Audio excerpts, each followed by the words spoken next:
দূর দূর, হঠাৎ করে কেন যে এত চুল ঝরছে বুঝতেই পারছি না। কতদিন হয়ে গেল চুল ওঠা আর থামছেই না। না, এমন হতে থাকলে তো মাথায় টাক পড়ে যাবে। না না না, আজ রাজবৈদ্যের কাছে পরামর্শ নিতে হবে। কি ব্যাপার মহারাজ, আজ আপনাকে এমন চিন্তিত দেখাচ্ছে কেন? জীবনে বড় দুঃখ গোপাল, মন মেজাজ একদম ভালো নেই। সে কি, কি হয়েছে মহারাজ? গোপাল থাকতে দুঃখ কিসের? আর বলো না, মাথার চুলগুলো আজকাল ঝড়ে পড়া পাতার মতো পটপট করে ঝরে যাচ্ছে। আমি তো জানি কেন এমন হচ্ছে, কিন্তু এখনই মুখ খুললে চলবে না। আর একটু বেশি বিপদ বাড়লে তখন মাঠে নামবো। তাই বলুন। এ তো খুব ছোট ব্যাপার, চুল ঝরলে টাক পড়বে, আর সেটা পড়া কত ভালো জানেন? কথায় আছে, যত বড় টাক তত বেশি টাকা। তুমি চুপ করো তো বাপু। যদি টাক থাকলেই টাকা হতো, তাহলে তোমার টাকা কোথায়? যেটা বোঝো না সেটা নিয়ে কথা বলো না। তাই না তাই, মহারাজের ঝরছে চুল, চিন্তার ভাঁজ মাথায়। গোপাল যতই চেষ্টা করুক, চিড়ে ভিজবে না কথায়। তোমরা সকলে থামো তো দেখি। ও রাজবৈদ্য, তুমি এর কিছু উপায় বলো। আগে মহারাজ, অনেক সময় দেহে ওই লৌহের পরিমাণ কমে গেলে এমন চুল ঝরে। আপনি বরং পালং শাক, ওই কিশমিশ, কলা ও আরো কিছু ফল আমি বলে দিচ্ছি, সেগুলো বেশি করে খান। আচ্ছা আচ্ছা আচ্ছা, তবে তাই করে দেখি।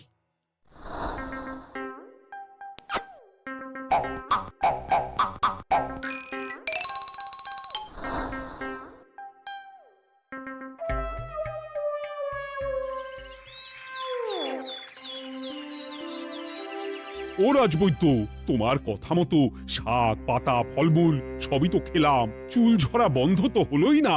তো জানতামই এমন হবে। কিন্তু মহারাজ, এমনটা তো হওয়ার কথা নয়। কিন্তু হচ্ছে তো। আরে আমার সাধে চুল, কোথায় চলে গেলি সব? এর জন্য তুমি দায়ী। তুমি এর জন্য শাস্তি পাবে বৈদ্য। আমাকে আমাকে ক্ষমা করে দিন মহারাজ, এমনটা হবে এ তো আমি ভাবতেই পারিনি। কিছু মনে করবেন না মহারাজ, ছোট মুখে বড় কথা বলছি, কিন্তু সত্যি এখানে রাজবৈদ্যর কোনো দোষ নেই। ওকে শাস্তি দেওয়াটা ঠিক হবে না মহারাজ। দেখেছেন মহারাজ, গোপালের সাহসটা দেখেছেন? আপনার মুখের উপর কথা বলছে। তা বলি, তুমি যখন এতই বোঝো, তাহলে নিজেই একটা আস্ত লোহা খেয়ে দেখো না, তোমার মাথায় চুল গজাচ্ছে কিনা। ঠিকই আছে, এসব মূর্খের মতো কথা কেবল আপনার থেকেই আশা করা যায় মন্ত্রী মশাই। মহারাজ, আপনি বিচক্ষণ মানুষ, আমার শুধু অনুরোধ, আরেকবার ভেবে দেখবেন। ঠিক আছে, রাজবৈদ্যকে আমি শাস্তি দেব না, কিন্তু সকলের জন্য আমার একটা ঘোষণা আছে। কি ঘোষণা? আমার এই কঠিন সমস্যা যে দূর করে দিতে পারবে, তাকে আমি বিশেষ পুরস্কারে ভূষিত করব। এই তো পেয়েছি, এই সুযোগ কোনোভাবেই হাতছাড়া করা চলবে না। এবারের সমস্যাটা সত্যি বেশ কঠিন। কি করলে যে মহারাজের চুল পড়া বন্ধ হবে সেই উপায় মাথাতেই আসছে না। হঠাৎ করে কেন যে এমন হলো কে জানে।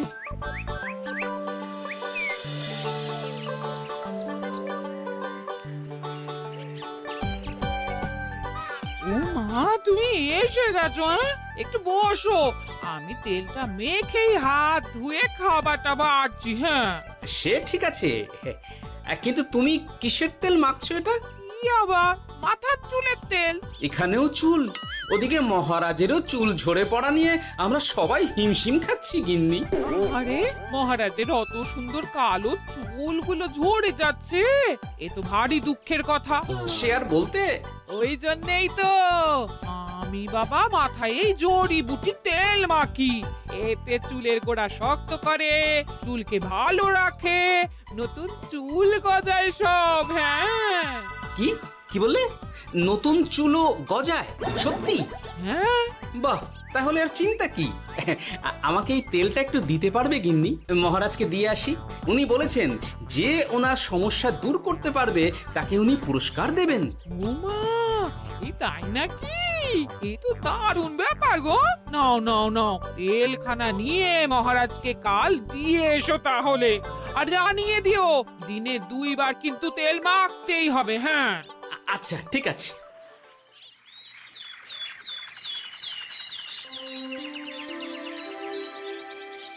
কোনো উপায় খুঁজে পেলে তোমরা? আগে মহারাজ, আমি আপনার জন্য নকল চুল বানিয়ে এনেছি। যতদিন আপনার চুল পড়া বন্ধ না হচ্ছে ততদিন আপনি এটা পরে ব্যবহার করতে পারেন। সে তো বুঝলাম, কিন্তু নকল চুল তো আর আসল চুলে জায়গা নিতে পারবে না বিজ্ঞানী। আসল চুলের কথা ভেবে আমি আপনার জন্য কেশুত্তে পাতা এনেছি মহারাজ। আচ্ছা বেশ। তা গোপাল, খুব তো আগের দিন বকবক করছিলে, তুমি কি এনেছো শুনি? সেটা যথাসময়ে দেখতে পেয়ে যাবেন মন্ত্রী মশাই। এটা জড়িবুটি তেল মহারাজ। আমি এটা আপনার জন্য এনেছি। এতে নতুন চুল গজায় আর চুলের স্বাস্থ্যও ভালো হয়। আমার গিন্নিও ব্যবহার করে এটি, তবে দিনে 2 বার করে মাখতে হবে, তাহলেই ভালো ফল পাবেন মহারাজ। বাবা, তাহলে তুমি কেন মাখো না? আচ্ছা, আপনার সমস্যাটা ঠিক কোথায় বলুন তো মন্ত্রী মশাই?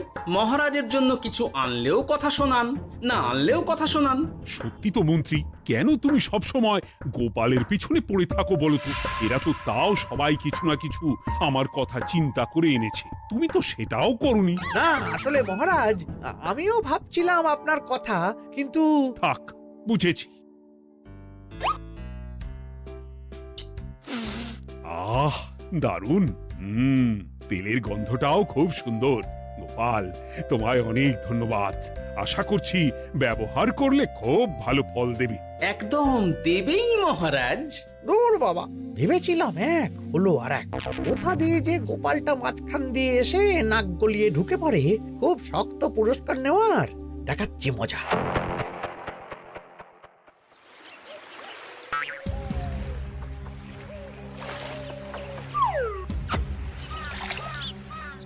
এবারে গোপালের তেল দিয়েই সব কিছু তোলপাড় করব।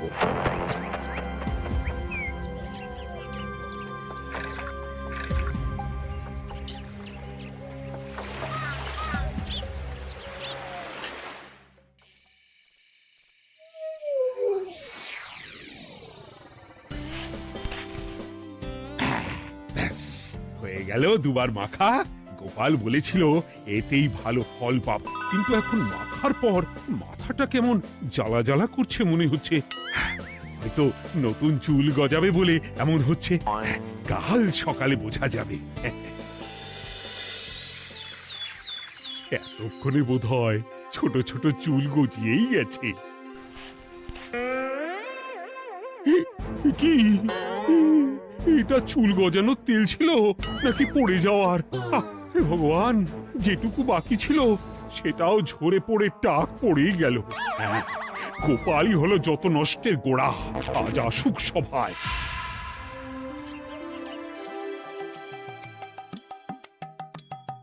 এই যে এখন এলেন উনি। ও কি মহারাজ, আপনি এমন কাপড় মাথায় জড়িয়ে বসে আছেন কেন? তুমি আর এমন প্রশ্ন জিজ্ঞাসা করো না গোপাল, তোমার দয়াতেই মহারাজের এমন অবস্থা। মানেটা আমি তোমায় দেখাচ্ছি, দাঁড়াও। এই যে গোপালের দেওয়া তেল মেখেই আমার এমন হয়েছে, আর তার জন্য আমি তোমাকে কোনোদিনও ক্ষমা করব না গোপাল।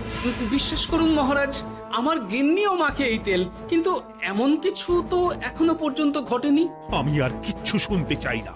আমার মাথা ভর্তি চুল আমি ফেরত চাই। যতদিন না আমার মাথার সব চুল ফিরে আসছে ততদিন আমি তোমার মুখও দেখতে চাই না। মহারাজ, আপনার কোনো চিন্তা নেই, আমি তো আছি। এবার এই সমস্যার একটা সমাধান আমি করেই ছাড়বো। কি ব্যাপার, মন্ত্রী মশাই এত লাফাচ্ছে কেন? এসবের পেছনে আবার ওনার হাত নেই তো? না, ব্যাপারটা পরে দেখতে হচ্ছে।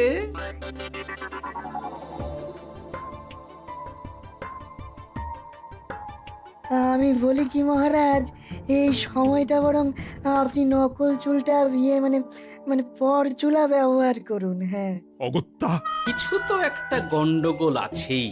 গিন্নিও তো রোজ মাথায় তেল মাখে, কই এমন তো হয় না। মন্ত্রী যদি কিছু করেও থাকে তাহলেও হাতে নাতে ধরবো কিভাবে? ও কি গো গোপাল দাদু, এখন এই সময় তুমি রাজসভা ছেড়ে এখানে? তোদের দাদু আর রাজসভায় যাবে না রে? কি বলছো গো? কেন? আর কেন, বিনা দোষে এমন শাস্তি। তোমায় শাস্তি দিয়েছে, তুমি শুধু বলো কে তোমার সাথে কি করেছে, বাকিটা আমরা বুঝে নিচ্ছি। আচ্ছা বলছি, কৃষ্ণনগরের মন্ত্রী মশাইয়ের বাড়িটা কোন দিকে একটু বলতে পারবেন? কৃষ্ণনগরে নতুন নাকি? আগে তো আপনাকে কখনো দেখেছি বলে মনে পড়ছে না। হ্যাঁ, আমি এখানে থাকি না, আমি এখানে আমার কাজে এসেছি, তাই মন্ত্রী মশাইয়ের বাড়ির ঠিকানাটা যদি একটু বলে দেন। নিশ্চয়ই, এ পথ দিয়ে সোজা চলে যান, তারপর কিছুটা ডান দিকে গেলেই পেয়ে যাবেন। আচ্ছা, অনেক ধন্যবাদ। ভিন গাঁয়ের লোক মন্ত্রী মশাইয়ের বাড়িতে, ব্যাপারটা বেশ সন্দেহজনক লাগছে। এই এই গুলটে ন্যাপলা, তোরা তোরা দুজন একটু আড়াল থেকে দেখতো লোকটা মন্ত্রী মশাইয়ের বাড়িতে ঠিক কি জন্য এসেছে, তারপর আমায় খবর দিস। ঠিক আছে গোপাল দাদু। তোমার আবার এখানে আসার কি দরকার ছিল? আমি তো বলেছি যে আমি ঠিক গিয়ে তোমার পাওনা গন্ডা মিটিয়ে দেবো। মিটিয়ে দেবে? কতদিন হয়ে গেছে জানেন? দেখো, হয় আমার কীটনাশক আর সার সব ফিরিয়ে দিন, নয়তো আমার জিনিসের দাম মিটিয়ে দিন। কীটনাশক, সার আর কি করে ফেরত দেবো বলো? ও তো সব পুকুরের জলে মিশে গেছে। ওসব আমি জানি না, আমার পাওনা গন্ডা মিটিয়ে দিন, ব্যাস। চল চল, এখনই তাহলে গোপাল দাদুকে গিয়ে সব জানাই। হ্যাঁ, চল চল। দাদু, ও গোপাল দাদু। তোরা এসে গেছিস? আয় আয় আয় আয় আয়। মন্ত্রী মশাইয়ের মুখ থেকে অনেক খবর পেলাম। তাই নাকি? কি শুনি? মন্ত্রী মশাই ওই লোকটার কাছ থেকে অনেক কীটনাশক সার নিয়েছে, কিন্তু এখনো জিনিসের দাম মেটায়নি। হ্যাঁ, ওই জন্যই তো মন্ত্রী মশাইয়ের উপর লোকটা খুব লেগেছিল, হুমকিও দিয়েছে 1 সপ্তাহের মধ্যে জিনিসের দাম সব মিটিয়ে দিতে হবে। তাই নাকি? কিন্তু কীটনাশক সার নিয়ে মন্ত্রী মশাই কি করবে? সেটা তো বলতে পারবো না দাদু। তবে হ্যাঁ, মন্ত্রী মশাই ওই লোকটাকে বলছিল যে ওই সব কীটনাশক সার পুকুরের জলে মিশে গেছে। কি বললি? পুকুরের জলে? আচ্ছা, এবার দুয়ে দুয়ে 4 করা গেল। অনেক ধন্যবাদ রে তোদের। বল বল, তোরা কি খাবি? কিচ্ছু লাগবে না গোপাল দাদু, তবে ভোলা ময়রার মিষ্টি খাওয়ালে। আচ্ছা আচ্ছা। কি করে যে মহারাজকে আসল ব্যাপারটা বোঝাই, কিছু তো একটা উপায় বের করতেই হবে। তা বলি বাবা, রাজসভায় যেতে হবে না বলে কি সারাদিন এইভাবেই শয়নে শয়নে দিন কাটাবেন বাবা?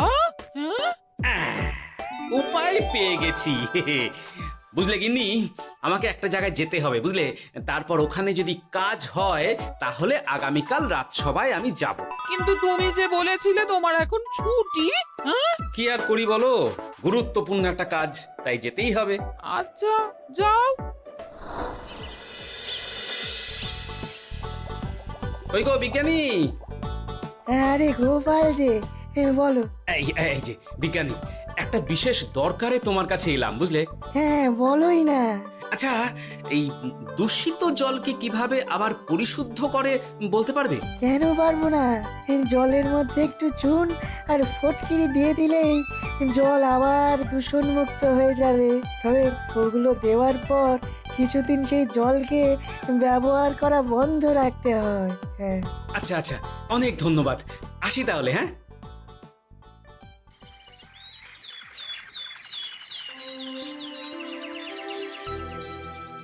ছায়া পড়েছে, ছায়া পড়েছে, আমি বেশ বুঝতে পারছি তার ছায়া পড়েছে এখানে। কার ছায়া পড়েছে? আজকাল তোর মাথা থেকে অনেক চুল ঝরে পড়ছে, তাই না? আগে হ্যাঁ সাধু বাবা, আপনি একদম ঠিক কথা বলেছেন। ও বাবা, এ আবার কোথা থেকে উদয় হলো? আরে আমি একা গিয়ে সেই স্নানের পুকুর পরিদর্শন করতে চাই। যথা আজ্ঞা বাবা।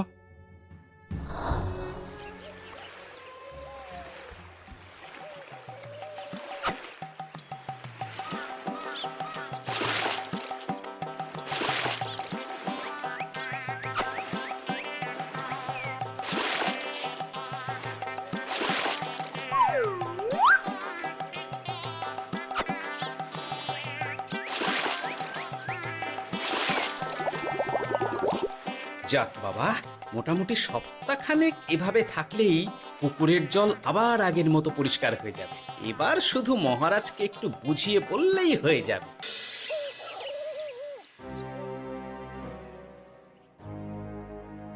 কি বুঝলেন সাধু বাবা? আমার অনুমানটাই ঠিক ছিল। পুকুরের জলে কালো ছায়া পড়েছে, কুদৃষ্টি পড়েছে, তাই এমন হচ্ছে। সে কি? কি কালো ছায়া? যত সব বাজে কথা। জল দূষণ করলাম আমি, আর দোষ পড়ছে কালো ছায়ার উপর। তাহলে এখন কি হবে? চিন্তার কোনো কারণ নেই। আমি মন্ত্রপুত ভস্য ছড়িয়ে দিয়েছি। 1 সপ্তাহ ওই পুকুরের জল স্পর্শ তো দূর, পুকুরের কাছেও যাওয়া নিষেধ। তাহলে আমার মোহরের কি হবে? যথা আজ্ঞা সাধু বাবা। ও কি, তাহলে মহারাজ এতদিন স্নান করবেন কোথায়? সে কথা কাউকে চিন্তা করতে হবে না। মহারাজের ওপরে কালো ছায়া পড়া জল পড়েছে, তাই আগে সেটা শোধন করতে হবে। আমাকে তাহলে কি করতে হবে সাধু বাবা? আমার শিষ্য গোপাল আমাকে আগেই এই বিষয় জানিয়েছিল। আমি তার হাত দিয়েই তোর স্নানের জল পাঠিয়ে দেব। তাই আগামী 1 সপ্তাহ সেই জল দিয়েই তোকে স্নান করতে হবে। কি গোপাল? দেখছো তো মন্ত্রী, গোপাল আমাকে কত ভালোবাসে। আমি ওকে কত কথা শোনালাম, কিন্তু না না না না, কাল থেকেই আমি আবার গোপালকে রাজসভায় ডেকে আনবো। আমি আসছি, আমার কাজ হয়ে গেছে। আর হ্যাঁ, তোর স্নানের পুকুরের চারিদিকে প্রহরীর বন্দোবস্ত কর। কাক পক্ষীও যেন ওখানে প্রবেশ করতে না পারে। আচ্ছা বাবা, আচ্ছা।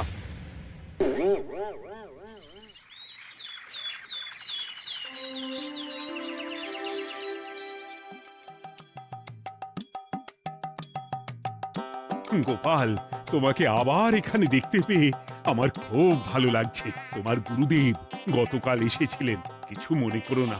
না বুঝেই তোমাকে অনেক কথা শুনিয়েছি। না মহারাজ, আমি জানি আপনি আমাকে খুব ভালোবাসেন, তাই আমি কিছু মনে করিনি মহারাজ। এই নিন, আমি আপনার স্নানের জল এনেছি। হ্যাঁ হ্যাঁ হ্যাঁ, দাও দাও দাও।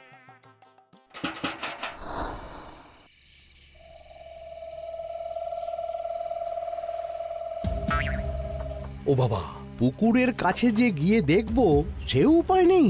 চারপাশে প্রহরীতে ভর্তি, তাহলে কি সত্যি সত্যি কালো ছায়া পড়েছে? ভালোই হলো, পাওনাদারকে বলে দেবো কীটনাশকটা জালি ছিল। হি হি।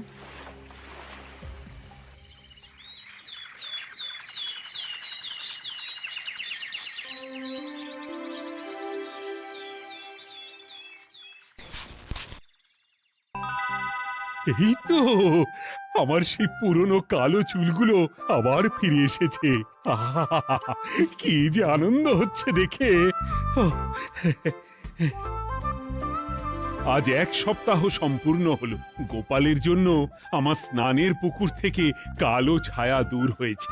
আমাকে এই সমস্যা থেকে দূর করার জন্য আমি গোপালকে 100টি মোহর উপহার দিতে চাই। ধন্যবাদ মহারাজ।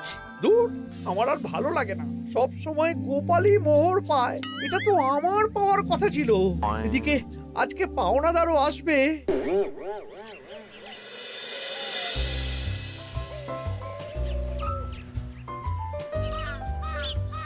গোপাল দাদু, ওই লোকটা এসে গেছে।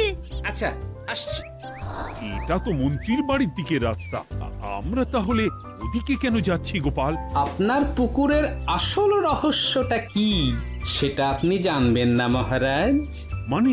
নিজের চোখেই দেখুন, তাহলে বুঝতে পারবেন।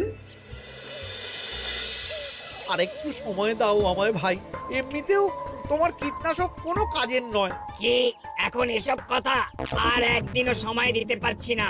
একটু বোঝো, একটু। সব আমি মহারাজের পুকুরের জলে মিশিয়ে দিয়েছি।